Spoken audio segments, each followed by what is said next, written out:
გამარჯობა, მე გუგა ვარ და თუ ამ ვიდეოს უყურებ, სავარაუდოდ შენ, ან შენმა მეგობარმა, ახლობელმა, მეზობელმა, არ ვიცი, ვიღაცამ მწვანე ბარათის ლოტარიაში მოიგო და ეხლა გაინტერესებს თუ რა ეტაპებია გასავლელი. ამიტომ ზუსტად 5 წუთში მოგაწვდი ყველა საჭირო ინფორმაციას. პირველ რიგში, რაც უნდა გაკეთდეს მოგების შემდეგ, ეს არის DS260 ფორმის შევსება და გადაგზავნა. მოკლედ რომ თქვა, DS260 არის შენს შესახებ ბიოგრაფია, ისტორია, სად გიმუშავია, ამჟამად რას საქმიანობ, ხარ თუ არა დაოჯახებული, ყავს თუ არა შვილები და ასე შემდეგ. როგორ ხდება ამის შევსება? მე გიგზავნით გამარტივებულ კითხვას, რაზეც პასუხები უნდა ჩამომიწეროთ, შემდეგ ამ ინფორმაციას მე დავამუშავებ, დავალაგებ ქრონოლოგიურად და შევიტან DS260 ფორმაში ისე როგორც საჭიროა. ერთადერთი საბუთი, რაც არის საჭირო ამის შესავსებად, ეს არის ყველა აპლიკანტზე პასპორტი. სხვა არაფერი არ გვჭირდება. DS260-ის გაგზავნის შემდეგ უკვე იწყება ასე ვთქვათ ლოდინის რეჟიმი. ეს დამოკიდებული არის იმაზე, თუ რა кейსის ნომერით მოიგეთ. ანუ მაგალითად, როდესაც მაისში შეამოწმებთ და გაიგებთ პასუხებს, ვიღაცას შეიძლება გაუმართლოს და იმავე წლის ოქტომბერში შევიდეს საკონსულოში, მაგრამ სხვას სამწუხაროდ შეიძლება მთელი წელი მოუწიოს ლოდინი. ჩემი რეკომენდაცია რაც არის რა, DS260-ის გაგზავნის შემდეგ ორი მნიშვნელოვანი საბუთი რაც უნდა მოვაწესრიგოთ. ეს არის სკოლის ატესტატის ნამდვილობა უნდა გაკეთდეს განათლების ხარისხის ცენტრში ალექსიძის 2 ნომერში და თუ უცხოეთში ცხოვრობდით რომელიმე ქვეყანაში 6 თვეზე მეტი, იმ ქვეყნიდან ჯობია რომ დაიწყოთ უკვე ნასამართლეობის ცნობის მოძიება, იმიტომ რომ ქვეყანას გააჩნია, მაგრამ ზოგადად დროში იწელება ხოლმე. ასე რომ წინასწარ მოაგვარეთ ეს, დადეთ და გქონდეთ გამზადებული.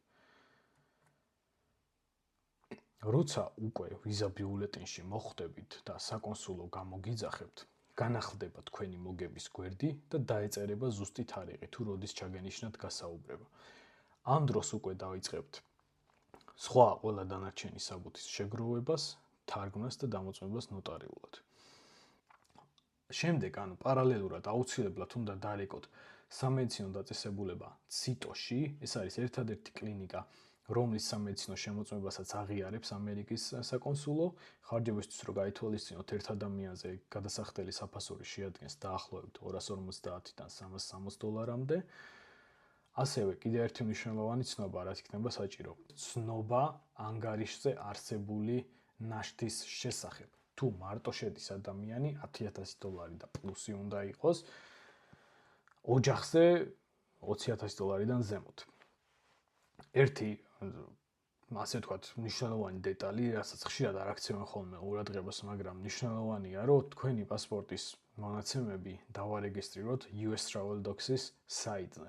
აქ უნდა მიუთითოთ აუცილებლად მისამართი, რომ საკონსულო გეკითხება, რომ ჩაგირტყავ ამ ვიზებს, სად გავაგზავნო შენი პასპორტები. ამიტომ ეს საკმაოდ მნიშვნელოვანი დეტალია. რა ხდება უშუალოდ საკონსულოში გასაუბრებაზე? მიდიხართ აუცილებლად მინიმუმ 9 საათით ადრე. გაივლეთ ჩვეულებრივ security checks შემოწმებას, შემდეგ გადაგიყვანენ ცალკე ოთახში, სადაც უშუალოდ გასაუბრება ტარდება.